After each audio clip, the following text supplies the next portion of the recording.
Hello student, welcome to the career launcher. मैं हूं Nilima. In today's class we will learn about the asexual reproduction in the unicellular organism by a process of a budding. ठीक है, so ये budding क्या है? This one is a third process of a asexual reproduction in the unicellular organism. हम अभी unicellular organism के बारे में ही पढ़ रहे हैं क्योंकि इसके बाद के जो आने वाले वीडियो है उसमें हम लोग क्या पढ़ेंगे? Asexual reproduction in a multicellular organism. So unicellular organism का मतलब होता है those organism which consist of a single cell. ऐसे ऑर्गेनिज्म जिनके बॉडी के अंदर सिर्फ एक ही सेल प्रेजेंट होती है उनको क्या बोला जाता है? Unicellular organism. तो इसके पहले वाले वीडियो में हमने पढ़ा है कौन सी प्रोसेस पढ़ी है?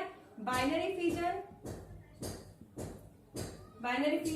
then the multiple fission. ठीक है, and now we will learn about the budding. That is nothing but a third process. So binary fission में क्या होता था? बाइनरी का मतलब ही होता है टू. क्या होता है? To. So in binary fission we get the two daughter cell from one parent cell. मतलब एक parent cell से हमको कितनी daughter cell मिलती थी? टू daughter cell मिलती थी in a binary fission, जिसमें हमने एग्जाम्पल पढ़ा था प्रोटिस्टा किंगडम का. और प्रोटिस्टा किंगडम में भी कौन से ऑर्गेनिज्म थे? Amoeba, paramecia and euglena. Then second वाला जो प्रोसेस पढ़ा था हमने that is nothing but a multiple fission. इसमें हमने भी एग्जांपल पढ़ा था किसका? प्रोटिस्टा का. That is nothing but the amoeba. जहां पे क्या होता है कि एक अमीबा के पेरेंट सेल से we get the number of amoebulae. That is the एक पेरेंट सेल ऑफ अमीबा से हमको नंबर ऑफ अमीबा मिलते हैं. बाइनरी फिजन में सिर्फ दो अमीबा मिलते थे एक पेरेंट अमीबा से, लेकिन मल्टीपल्स का नाम ही होता है. मल्टीपल मतलब क्या होता है? More than one, more than two. मतलब दो से ज्यादा जब रहते हैं उसको क्या बोला जाता है? मल्टीपल. सो मल्टीपल फिजन में एक अमीबा से हमको नंबर ऑफ अमीबा मिलते थे. So in today's video we will learn about the budding, that is nothing but the third process of the asexual reproduction in the unicellular organism. So budding में हमें जो example पढ़ना है वो कौन से organism का पढ़ना है? Yeast का. किसका पढ़ना है? yeast का. Now what is meant by yeast? So this yeast is nothing but a unicellular fungus. ये क्या है? एक unicellular fungus. Cellular fungus. Unicellular fungus. तो ये जो फंगस है, ये जो ईस्ट है, ये किस तरीके से उसमें रिप्रोडक्शन होता है? Bye asexual type of a reproduction. ये आज हमको इस वीडियो में पढ़ना है. So now what happen in this case? Budding में क्या होता है? सो asexual reproduction by a budding which occur inside the yeast, which is nothing but a unicellular fungus. तो ये क्या करता है? This yeast produce the two daughter nuclei. Two daughter nuclei by the process of mitosis cell division. This yeast produce the two daughter nuclei by the process of mitosis cell division, and from which cell it produce the two daughter nuclei. That cell is nothing but the parent cell. तो यहाँ पे ये जो first diagram आप देख रहे हो, first diagram में क्या क्या दिख रहा है? ये जो अंदर वाला पोर्शन है राउंड वाला, that is nothing but the nucleus of a yeast cell. तो इसी सेल से हमको क्या बनाना है? इसका रिप्रोडक्शन करना है. मतलब एक पेरेंट सेल से we will get the daughter cell. तो यहाँ पे क्या बोला गया है कि ये जो ईस्ट है, this yeast produce two daughter nuclei from mitosis cell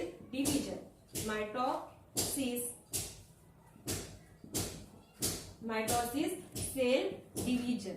and जिस सेल से ये बनाता है that is nothing but the parent cell. किससे बनाता है? Parent cell. तो यहाँ पे जो फर्स्ट वाली डायग्राम है उसमें देखो कि वहां पे सिर्फ एक ही न्यूक्लियस प्रेजेंट है, और जो सेकेंड वाली डायग्राम है वहां पे क्या हुआ है? There is a elongation of this nucleus.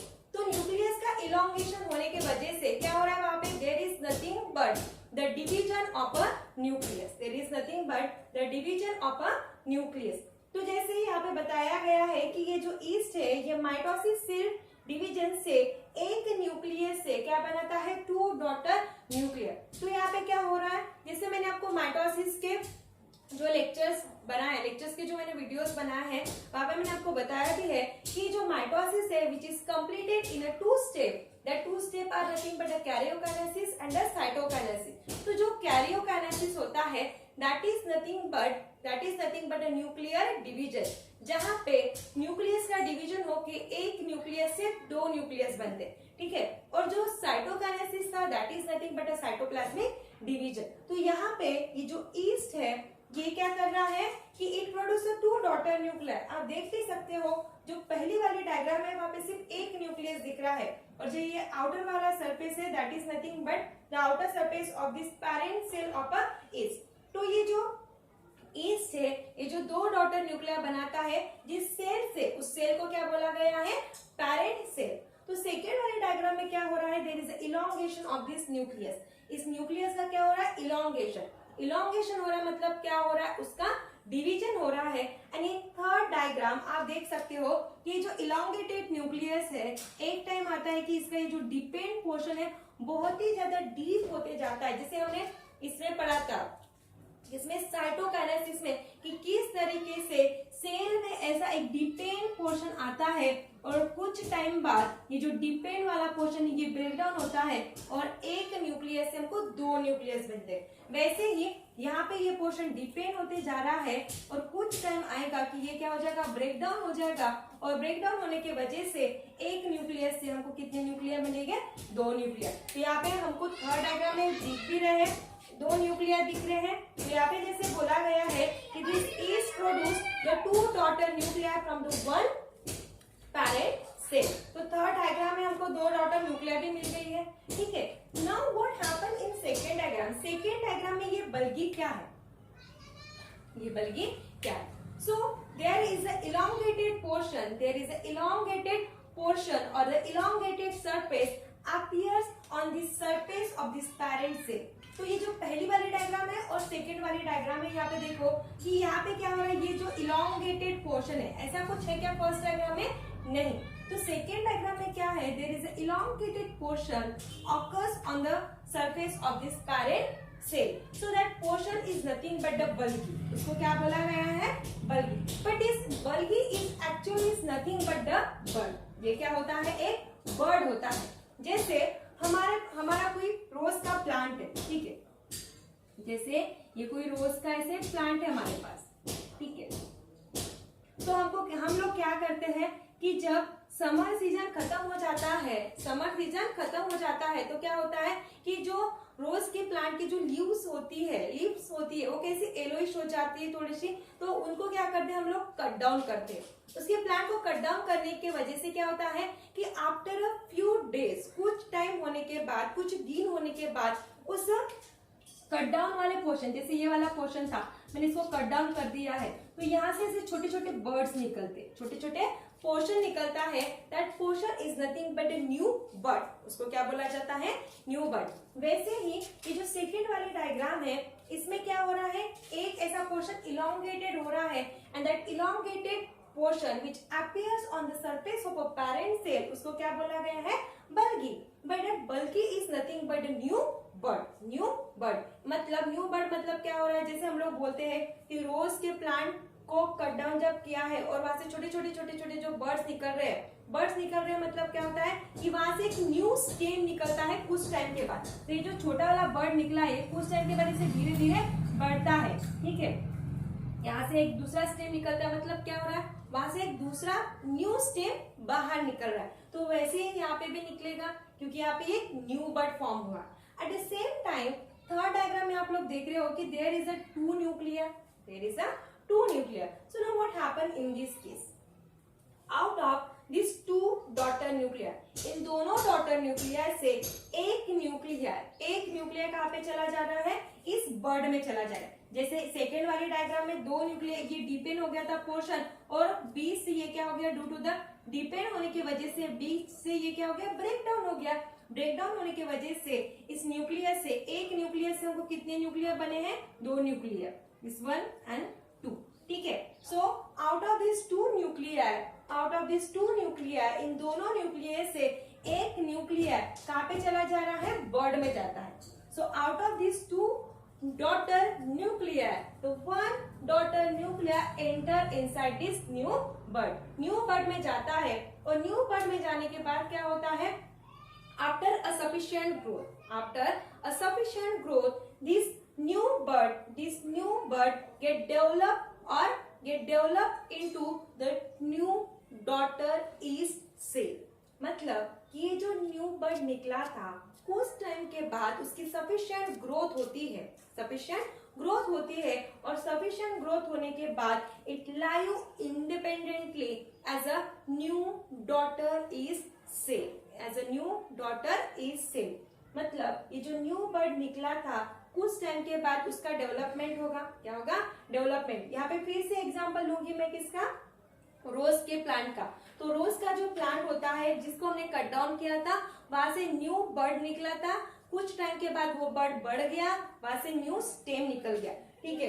तो कुछ मतलब 1 साल या 6 महीने बाद वो जो स्टेम होता है वो पूरी तरीके से उसकी ग्रोथ होती है. ठीक है. कैसा होता है? पूरी तरीके से उसकी ग्रोथ होती है, यानी वो हेल्दी ब्रांच बन जाती है. अगर हम उस ब्रांच को यहाँ से कट डाउन कर रहे हैं, ये जो हेल्दी ब्रांच यहाँ पे न्यू बर्ड से बनी थी, अगर हम इसको कट डाउन कर रहे हैं और फिर से इस ब्रांच को, इस स्टेम को अगर हम सॉइल में बरीड कर रहे हैं ऐसे, तो आप देखोगे कि स्टेम में फिर से छोटी छोटी क्या निकलती है? लीव्स निकलती है. तो कब? लेकिन सफिशिएंट ग्रोथ होने के बाद. वैसे ही केस ईस्ट में भी है. ईस्ट में ये जो न्यू बर्ड बना था जिसमें हमारे दो न्यूक्लिया थे, उसमें से एक न्यूक्लिया इस एक बर्ड में चला गया था and after a sufficient growth, उसकी सफिशिएंट ग्रोथ होने के बाद, उसका डेवलपमेंट होने के बाद it get separated from the parent cell and live independently as a new daughter cell. तो आप देख भी रहे होंगे कि यहाँ पे ये जो थर्ड डायग्राम है इलॉन्गेटेड हो गया है. 2 न्यूक्लियस से एक न्यूक्लियर न्यू बर्ड में चला गया है, फिर दोनों भी क्या हो गए हैं? सेपरेट हो गए. ये एक लाइन है, ये क्या हो जाएगी? कुछ टाइम के बाद ऐसे हो जाएगी. एंड एक इस सेल से यहाँ पे 2 जो डॉटर न्यूक्लिया बने हैं, फिर से इनमें क्या होगा? रिप्रोडक्शन. मतलब इसका रिप्रोडक्शन होगा. तो यहाँ पे देख रहे हो कि एक इस सेल से we are getting the number of the yeast. मतलब यहाँ पे क्या हो रहा है कि एक पेरेंट सेल ऑफ ईस्ट से हमें नंबर ऑफ क्या मिल रहे हैं? डॉटर सेल मिल रहे हैं. ठीक है. तो यहाँ पे भी क्या हो रहा है? रिप्रोडक्शन हो रहा है. एक पेरेंट सेल से we are getting the number of the daughter cell. तो इस तरीके से ईस्ट में रिप्रोडक्शन होता है. By which process of asexual reproduction? By a budding. तो यहाँ पे एक बार रिवाइज कर लेंगे हम लोग कि क्या हुआ था कि ये जो ईस्ट सेल होती है it produce the 2 daughter nuclei. एक न्यूक्लियस से 2 डॉटर न्यूक्लिया बनाती है. By which process? By the mitosis cell division. और जिस सेल से बनाती है उसको क्या बोला जाता है? Parent cell. क्योंकि यहाँ पे न्यूक्लियस का इलॉन्गेशन हो रहा है तो एक न्यूक्लियस से 2 न्यूक्लिया बनेंगे. तो ये जो इलॉन्गेशन हुआ था ये एक टाइम पे इलॉन्गेट होगा, बहुत ज्यादा इलॉन्गेट होगा और डिपेंड जाके ये ब्रेक डाउन होगा. तो एक न्यूक्लियस से 2 न्यूक्लियस बनेंगे और ये जो बल्गी पोर्शन इस पेरेंट सेल के ऊपर चेंजेस हुआ था और अपीयर्स हुआ था उसको क्या बोला जाता है? Bulgy, which is nothing but the new bird. तो इन दोनों न्यूक्लियस से एक न्यूक्लियस इस बर्ड में एंटर करता है and after a sufficient growth, उसका सफिशिएंट ग्रोथ होने के बाद it get separated from the parent cell से वो ऐसे इस तरीके से सेपरेट होता है and it live independently as a new daughter cell. So how in this way there is a reproduction occur inside the yeast by asexual reproduction and by which process? Budding. So in next video we will learn about the asexual reproduction in a multicellular organism. ठीक है? So till then, thank you.